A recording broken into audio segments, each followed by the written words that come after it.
Hola queridos hermanos y hermanas, sean bienvenidos a este nuevo formato de comunicación de nuestra iglesia, la Iglesia Bautista EBNC. Bueno, estamos incursionando junto a varios invitados quienes también me acompañarán para desarrollar los temas que vamos a preparar para ustedes. Con esta iniciativa también nos interesa abrirnos a nuevas plataformas, entendiendo los tiempos actuales, en donde los contenidos a distancia son muy útiles para servir como material de apoyo para compartir la palabra del Señor.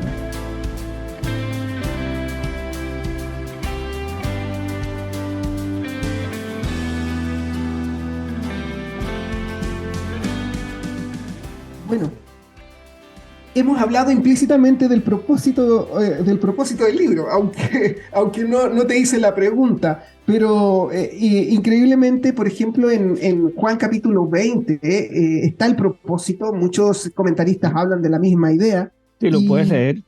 y dice lo siguiente, dice en Juan 20, versículos 30 y 31, voy a leer de la Ujú. Biblia de las Américas para Ok. algunos hermanos que están leyendo y si encuentran una diferencia. Ujú. Y dice, y muchas otras señales hizo también Jesús en presencia de sus discípulos, que no están escritas en este libro, pero Ujú. estas se han escrito para que creáis que Jesús es el Cristo, el Hijo de Dios, y para que al creer tengáis vida en su nombre. Entonces, Amén. este es el propósito, pero ¿qué me puedes decir de eso? ¿Qué me puedes Hay mucho que hablar. Vamos a hablar de eso hablar de porque este es tema? importantísimo. Mira, lo primero es que para los que lean el libro que he escrito, tanto del Antiguo como también el del Nuevo Testamento, hay algo que aprendí de un mentor y maestro que tuve desde mis 16 años de edad cuando me convertí Ujú, ujú, en Santo Domingo, República ujú, Dominicana, y yo nací en esa ciudad y me crié en esa iglesia. ujú, Iglesia Bíblica del Señor Jesucristo, a los pies de mi amado pastor Sugel Michelén. ujú, Y Sugel nos decía que todo estudiante serio de la Escritura debe saber de qué trata cada libro del Antiguo Testamento y ujú, cada capítulo del Nuevo Testamento. O sea que, ujú, y Juan se presta mucho para eso. O sea, deberíamos saber el tema de Juan, pero no ujú. solamente el tema de Juan, sino de cada capítulo. O sea, cuando uno Sí. lee Juan, uno dice el capítulo 1, en el principio era el verbo, o sea, el verbo que se hizo carne. Ok, el capítulo 2, las bodas de Caná. El capítulo Ujú, 3, Nicodemo. El capítulo ujú, 4, la sanación del hijo del oficial del rey. El capítulo ujú, 5, el tema del hombre que necesitaba ser sanado, el paralítico que ujú, estaba en ujú, el pozo. El capítulo 6, el discurso del pan de vida. El ujú. capítulo 7, y así todos los capítulos deberíamos de memoria porque Sí. es un evangelio tan fascinante. Ahora, si podemos resumir todo eso, es importante que nosotros tengamos una opinión de cuál es el tema, si decimos el Ujú, tema de Juan. Y el que yo ofrezco en el libro es la siguiente definición. El Evangelio según San Juan es un ujú, tratado evangelístico, apologético y teológico, ujú, demostrando a través de las señales que ujú. Jesús es el Cristo, el Hijo del Dios vivo, enviado por el Padre, para que creyendo en Él tengamos vida eterna en comunión con Dios. O sea, es una definición larga, pero es que quería abarcar todo lo que Sí. trata el Evangelio. Entonces Ujú, decimos que de ese tema y de ese versículo que ya tú citaste, ujú. podemos derivar que es el Evangelio que declara muy contundentemente su propósito. El Sí. propósito, y lo vemos en la palabra creer, que es un Ujú, propósito evangelístico. La ujú, palabra creer, o sea, yo escribí para que ustedes crean, es ujú. citada por Juan o es escrita por él aproximadamente 100 veces. O Sí. sea, para que ustedes tengan una idea, los sinópticos, Mateo, Marcos y Lucas, utilizan menos de la mitad, los tres juntos, menos de 50 veces, mencionan la Ujú, palabra creer.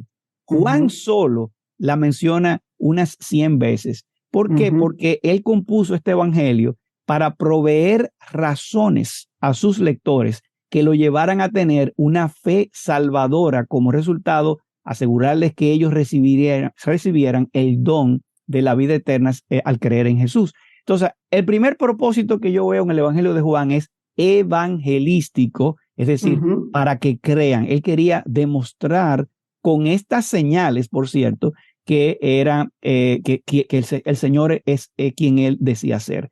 Es el primer propósito. Pero hay un segundo propósito que es apologético. La palabra apología, defensa en la fe, se utiliza para decir que Juan, muy cercano a ese propósito evangelístico, escribió una defensa para convencer a sus lectores de la identidad de Jesús como el Dios encarnado, cuya naturaleza divina y humana estaban perfectamente unidas en una persona que fue profetizado como el Mesías, que en hebreo significaba el ungido en español. O sea, la palabra Mesías, ungido, porque él sería ungido con el Espíritu de Dios. O sea, él sería el que iba a ser Dios mismo que estaba profetizado en Isaías, etcétera. Pero para él poder demostrar apologéticamente ese punto, genialmente él organiza el evangelio alrededor de 7 señales. Y esas señales son pruebas que demuestran la identidad de Jesús, que para llevar a las personas a una fe salvadora. Y eso lo hace en la primera mitad del libro. Pero recuérdense que el libro tiene 22 capítulos, la mitad de ellos son 11. Entonces, los primeros 11 capítulos tiene 7 señales que yo quiero enunciar ahora. La primera señal, todo el mundo se la sabe, porque es una señal muy famosa, muy contenta ella, muy alegre, y es cuando él estaba en las bodas de Caná de Galilea, en Juan capítulo 2, y se termina el vino, lo cual era una tragedia, porque para una boda judía que duraba varios días en celebración, que se acabara el vino era algo calamitoso. Era una tragedia, claramente, sí. Entonces, resulta que María le dice, vayan donde él, que él sabe qué hacer.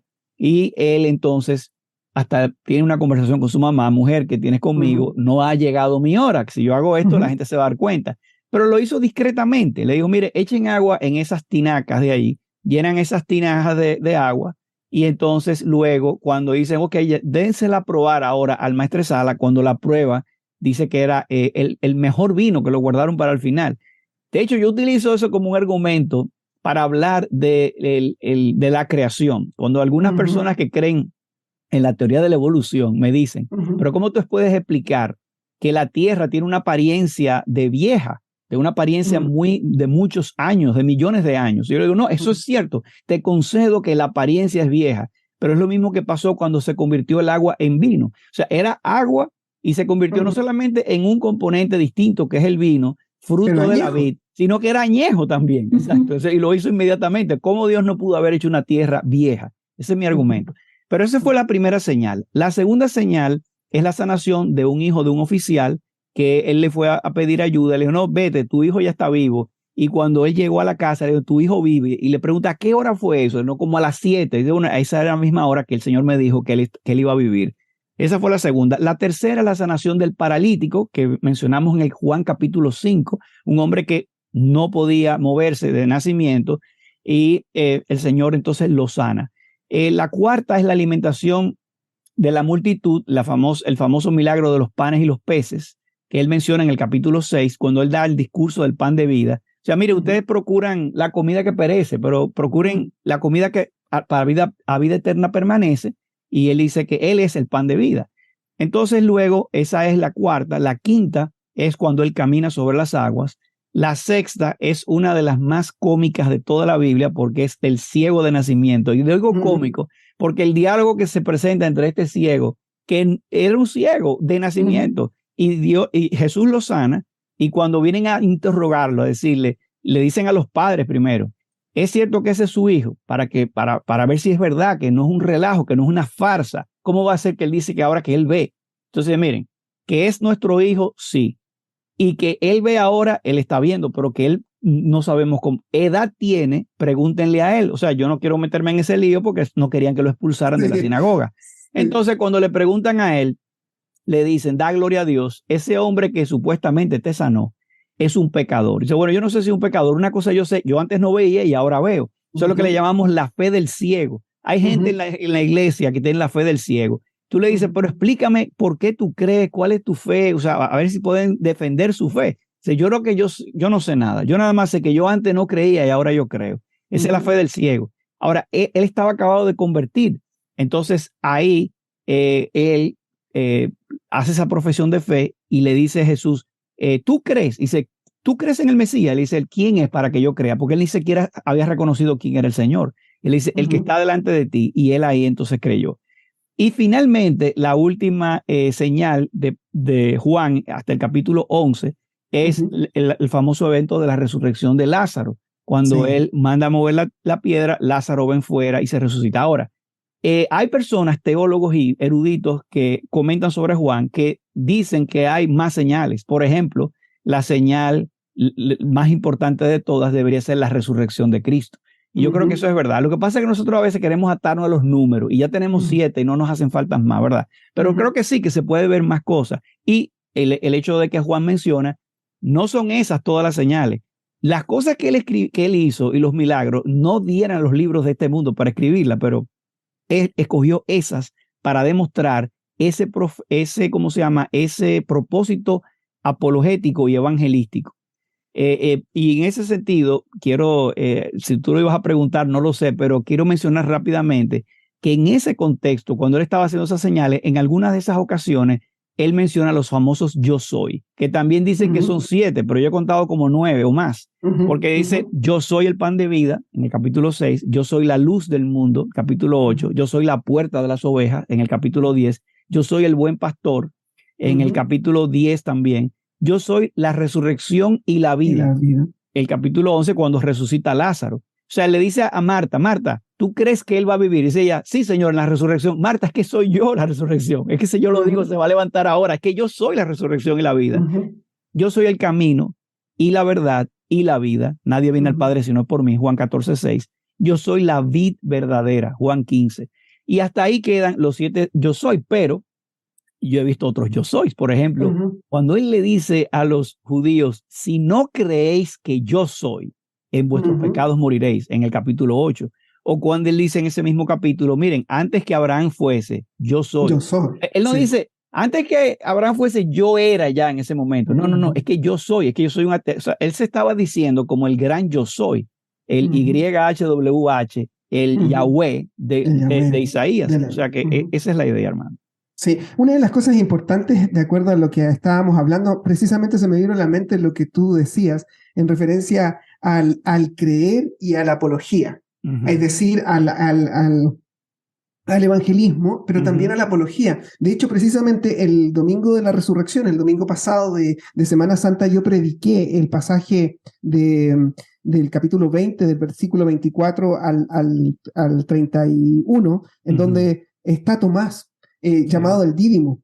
Y precisamente él está en el contexto de la resurrección de Lázaro. Y en ese contexto de la resurrección de Lázaro, él es interesante que dice, bueno, vamos para que muramos juntamente con él. Y era una persona muy extraña, con una especie de pesimismo, pero después, al momento anterior, en el capítulo 20, donde se le aparece a los discípulos donde no estaba Tomás, precisamente el Señor Jesucristo, y esa fue una de las aplicaciones, y después vamos a hablar de aplicaciones del libro, en donde Él le dice, sé creyente, no seas incrédulo, mete el dedo donde están mis heridas, pero lo más interesante acá es que dice que porque me has visto, has creído, dichosos los que no vieron y sin embargo creyeron, y ahí viene el propósito. Amén. Es interesante cómo en la narrativa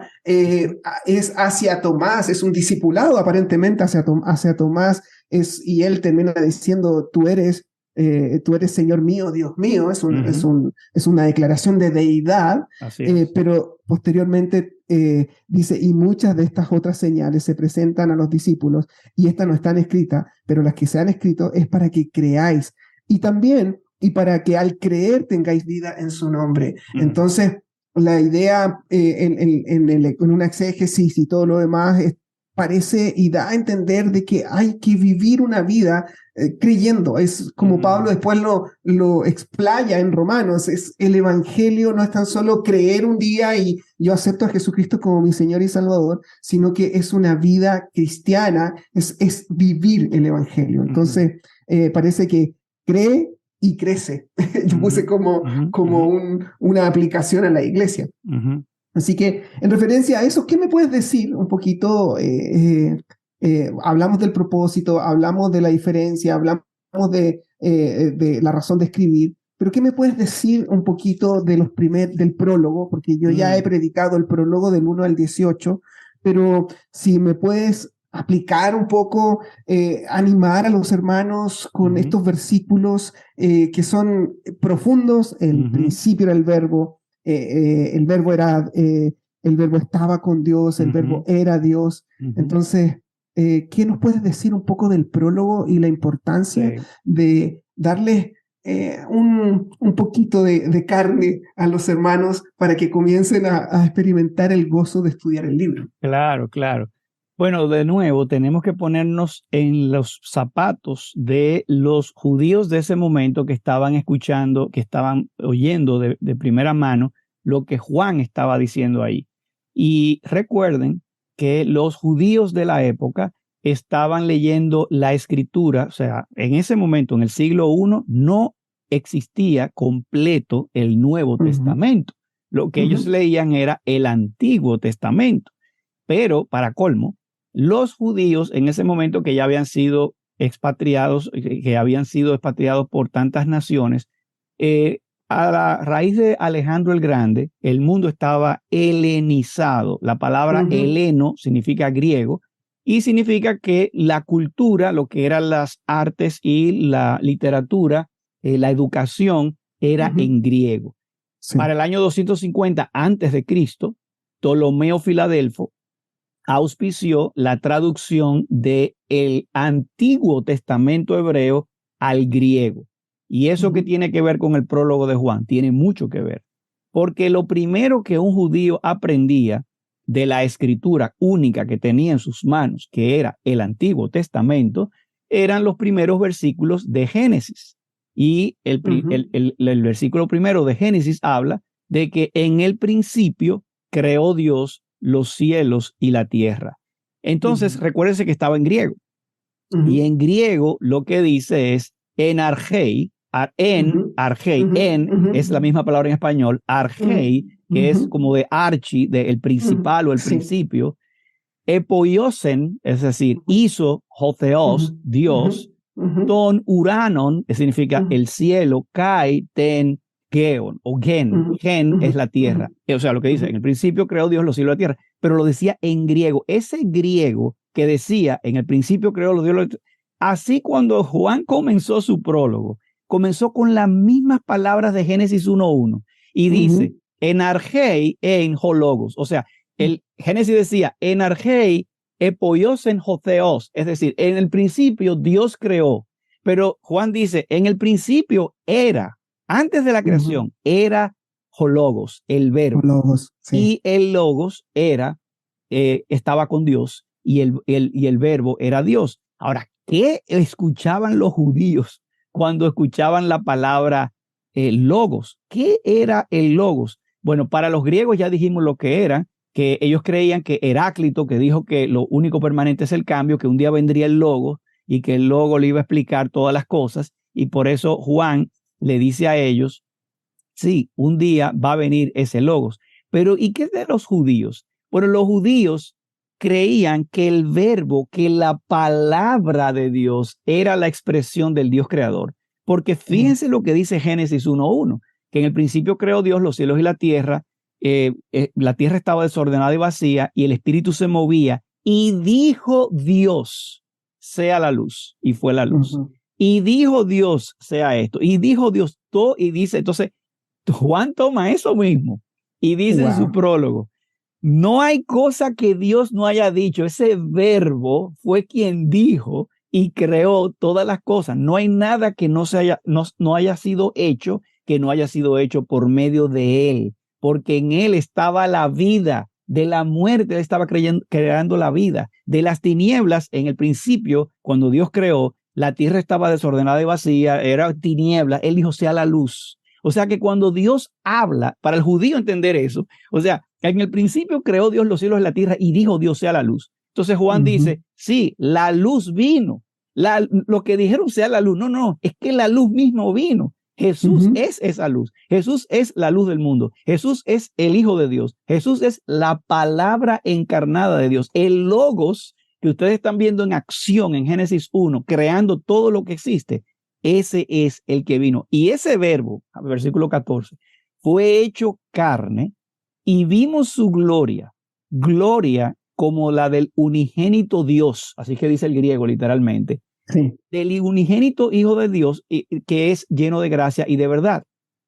Aquel verbo fue hecho carne, dice que habitó entre nosotros, dice el versículo 18, y eso ahí significa, la palabra habitó es la palabra tabernáculo. O sea, el Señor nació en un momento, Sí. probablemente cuando estaba en la fiesta de los tabernáculos, y esa fiesta de los tabernáculos era en conmemoración de que el tabernáculo de Dios era la gloria de Dios que vendría. Entonces, nosotros vimos su gloria porque Él tabernaculizó entre nosotros. Sí, Y sí. Él, a Dios nadie le vio jamás, pero el Hijo de Dios, el unigénito de Dios, Él lo ha dado a conocer. Y la palabra ahí, dar a conocer en griego, es la palabra exégesis. Es decir, Él le hizo la exégesis a Dios, Él nos interpreta a Dios, Él nos explica a Dios, Él nos ha dado a conocer. O sea que es un prólogo impresionante. O sea, fíjense qué diferencia con Mateo, Marcos y Lucas. No estamos comparando ni que hay uno mejor que otro, todo es palabra de Dios, pero por eso los eruditos han agrupado Mateo, Marcos y Lucas como de un solo punto de vista, el mismo punto de vista, y le llaman sinópticos, y Juan es otra cosa, porque es que Juan va a la eternidad. Y dice, en la eternidad, Dios el Padre, Dios el Hijo, Dios el Espíritu Santo. En el principio, Dios creó todas las cosas y dijo Dios. ¿Quién dijo? La palabra. ¿Y quién es la palabra? Dice Juan, Cristo, el Logos de Dios, ese que se hizo carne. Y dice, el Espíritu estaba sobre las aguas, dice Génesis, y se paseaba sobre ella. Entonces, ahí está la Trinidad. O sea, todo está combinado ahí. O sea, ese prólogo podemos decir de eso, que es el tema del Logos, la palabra de Dios encarnada que vino para darnos vida. Una de las cosas importantes, Arturo, era cuando yo traté de hacer mi exégesis, no soy un experto, pero trato de usar el material que tengo y también el software Logos, que me encanta. Es importante, por ejemplo, la palabra estaba, o la idea que se repite varias veces ese verbo, estaba, en él estaba la vida, en él existía, estaba, y es un verbo imperfecto. Entonces yo les decía a los hermanos, esto es clave para entender la deidad de nuestro Señor Jesucristo, porque está diciendo que ese verbo no es que tenía, como el griego habla de un aoristo que tiene un principio que no podemos definir, y que ahí ya está, acabó. Cayó en el pasado, pero acá es imperfecto y es continuo. Eso no, es continuo y no sabemos dónde comienza. Ni dónde termina. Sí. Y ahí está, brilla en nuestros ojos al momento de tener esto y transmitir esto a los hermanos. Uno no quiere enseñar erudición acá, lo que queremos es que los hermanos analicen y la importancia cuando él dice existía la luz verdadera que al venir al mundo alumbra a todo hombre. En el mundo estaba y el mundo fue hecho por medio de él y el mundo no le conoció. Entonces, como tú dijiste, la importancia de los judíos al momento de traducir la escritura al griego y ocupar estas palabras detalle por detalle, palabras por palabra, para que nosotros podamos estudiarla, lo que estamos en el ministerio, y transmitirla a la iglesia, pero también darle esperanza a la iglesia en medio de, como tú mismo dijiste, que la palabra es el verbo, y este verbo va a dar luz en medio de tiempos que son tumultuosos, tiempos en los cuales no hay esperanza. Y solamente quiero, como ya estamos un poquito en la hora. No podemos pasar, no importa. Después el que pueda que lo oiga, ¿verdad? Y el que no, le puede dar pausa. Súper. Pero fíjate la importancia del versículo 17 y 18, que creo que lo voy a enganchar un poquito con tu libro, con el último libro que hiciste, porque dice, porque la ley fue dada por medio de Moisés y la gracia y la verdad fueron hechas realidad por medio de Jesucristo. Amén. Entonces, nadie ha visto jamás a Dios, pero el unigénico Dios que está en el seno del Padre, Él le ha dado a conocer. Él la exégesis le hizo. Hizo esa exégesis, hizo esa presentación, pero una de las cosas importantes, y lo que me interesa, lo que tú escribiste en tus dos libros, tanto el Antiguo como el Nuevo Testamento, que apuntan a Cristo, y aquí lo revela Juan, que dice que la ley fue dada por medio de Moisés, podemos entender la ley, podemos entender en cierto grado quién era la grandeza de Dios, la maravillosa obra de Dios creador y todo lo demás, pero esa gracia y la verdad se fueron hechas realidad. La traducción de la Biblia en las Américas me gusta. Entonces, fue hecha realidad, fue palpante, como lo dice también en Primera de Juan. Tocamos a ese verbo, lo vimos, estuvimos con él. Entonces, ¿qué nos puede decir esto de la ley versus el Evangelio y a Jesucristo? Bueno, es un tema muy largo, pero básicamente lo has explicado muy bien. La ley es todo lo que Dios nos ordena, nos demanda. Pero el problema con la ley es que demanda, pero no da nada. La ley nos condena, nunca nos perdona. ¿Y por qué nos condena? ¿Es mala la ley? No, la ley es buena, el mandamiento es justo, bueno, puro. El malo soy yo. Entonces la ley evidencia mi pecado. Entonces la ley fue dada por Moisés, pero la gracia, o sea, la buena noticia es que la ley nos dice, eres condenado. La buena noticia es que Cristo vino y dice, no, es que ahora tú eres perdonado en virtud de que Cristo cumplió perfectamente la ley que yo no podía cumplir. Entonces, cuando nosotros confundimos la ley y el evangelio, eso nos trae muchos problemas en nuestras vidas, porque si nosotros creemos que guardando la ley, nosotros podemos agradar más a Dios o menos, no, es que Dios está agradado de ti en virtud de Cristo, no en virtud de tus esfuerzos y de tus méritos. Eso sería una teología medieval, pensar que nosotros somos, en la medida que obedecemos, supuestamente, porque nadie obedece perfectamente, entonces Dios o sea, como que nos vamos justificando. No, es que Dios nos ha dado, Él vino a dar a su Hijo precisamente para que todo aquel que en Él cree no se pierda, mas tenga vida eterna. Al creer, ya nosotros entonces estamos en Él. Pero quiero citar este versículo de Juan en el capítulo 6, versículo 28, a propósito de aplicaciones. Porque mucha gente me pide, bueno, pero ¿cuál es la aplicación? ¿Qué es lo que tengo que hacer? Y esa pregunta también se la hicieron al Señor Jesucristo en el Evangelio de Juan. En el capítulo 6, versículo 28, dice que entonces le dijeron a Jesús, ¿qué debemos hacer para poner en práctica las obras de Dios? O sea, la pregunta está muy clara. O sea, eso es obras por todos lados. ¿Qué es lo que hay que hacer? Poner en práctica obras. ¿Qué debemos hacer para poner en práctica las obras de Dios? Y él responde en el versículo 29 y les dice, esta es la obra de Dios, que creáis en el que él ha enviado. Entonces usted dirá, bueno, ¿cuál es la aplicación de Juan? Que crean. Ahora, pero ¿en base a qué? En base a todo lo que te estoy diciendo. Ahora, la mala noticia, hermanos, es que yo no puedo generar fe en ti. Entonces, si tú quieres cumplir, si tú quieres hacer las obras, si tú quieres hacer todo eso, hay un secreto para eso. Dice Pablo en Romanos 13, el que ama ha cumplido la ley. Ya, simplemente tienes que amar. Entonces, el que ama, ¿por qué? Porque la ley es amar a Dios sobre todas las cosas y a tu prójimo como a ti mismo. La mala noticia es que tú no puedes generar amor. Yo te digo, ama a tu prójimo. Eso es ley.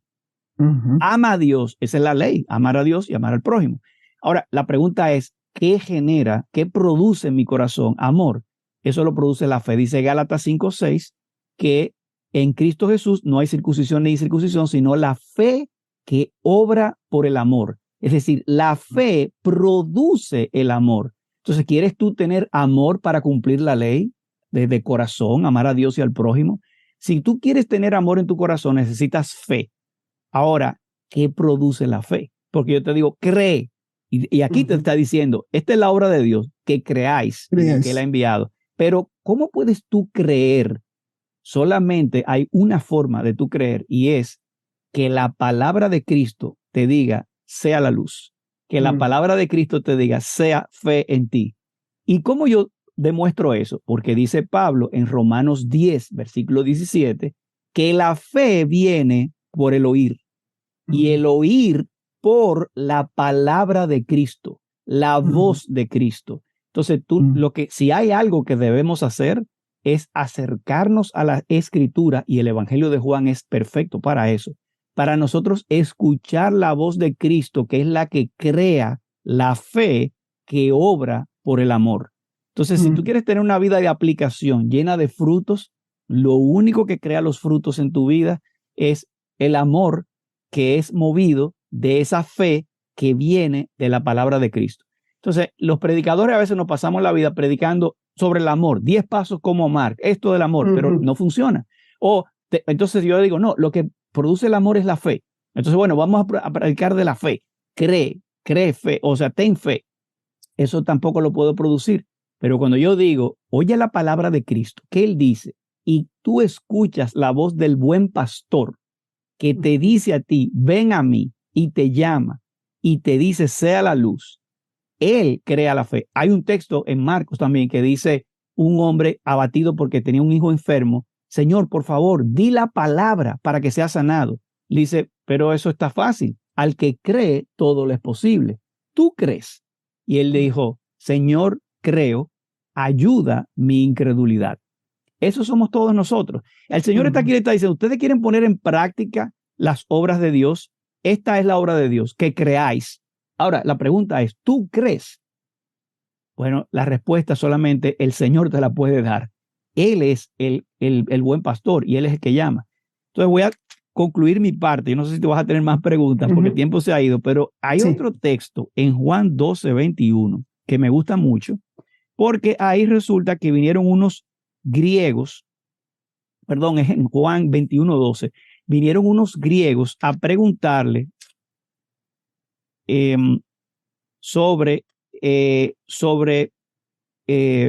bueno, déjame ver si encuentro el texto ahora. Vinieron unos griegos a preguntarle, pero es en el 12:21 que está, pero lo voy a decir de memoria. Resulta, porque no lo encontré en mi Biblia aquí, pero está ahí. Vinieron unos griegos a donde Felipe y le fueron a preguntar y le dijeron, Señor, queremos ver a Jesús.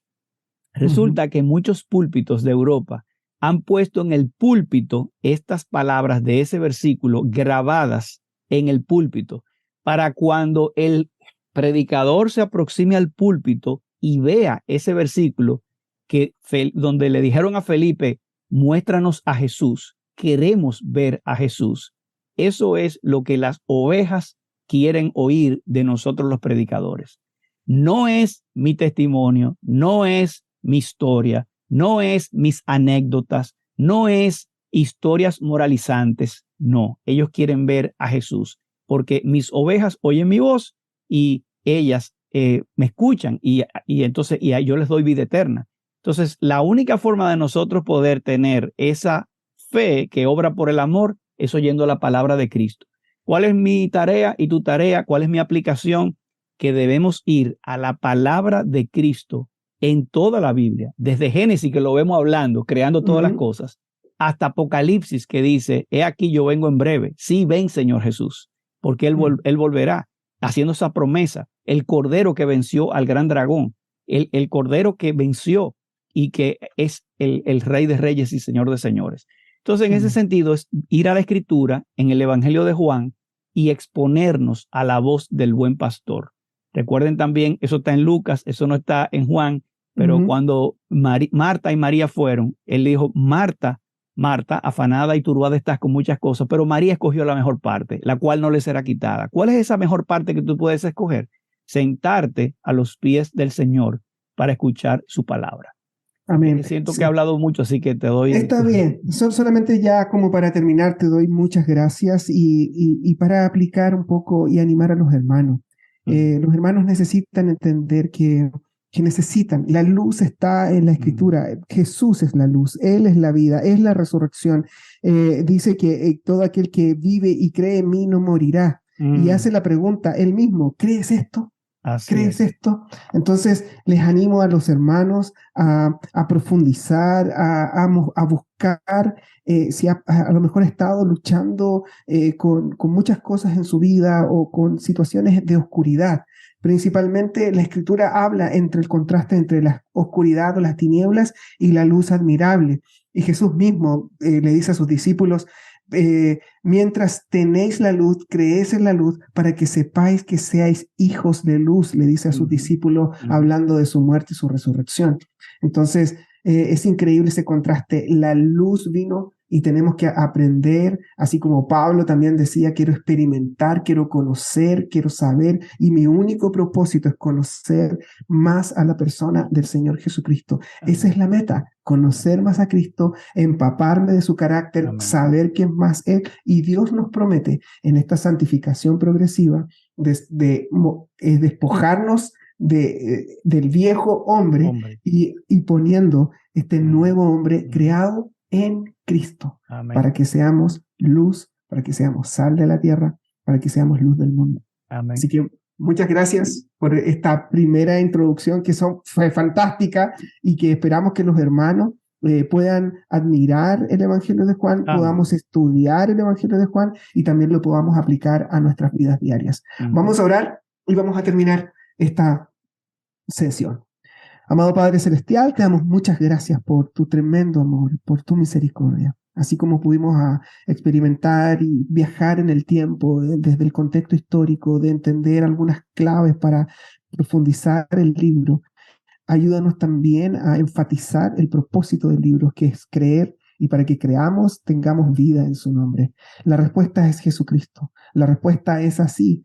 Como decía el pastor de los pastores, este pastor, el príncipe de los pastores que le llaman a Charles Spurgeon, que cuando él se convirtió, la única frase que hizo que él se convirtiera, este predicador metodista humilde, le dijo, mira a Cristo, citando un texto de Isaías. Así que nosotros, Señor, queremos ir al Dios creador, queremos ir al pastor de pastores, a nuestro Señor Jesucristo, y pedimos, Señor, que nos ayudes, que nos guardes y que guíes a tu iglesia, en esta iglesia local o cualquier iglesia que esté escuchando este mensaje, esta enseñanza, que nos ayudes a crecer para conocer más, para que seamos luz en este mundo lleno de tinieblas y que podamos conocer esta maravillosa historia de la esperanza.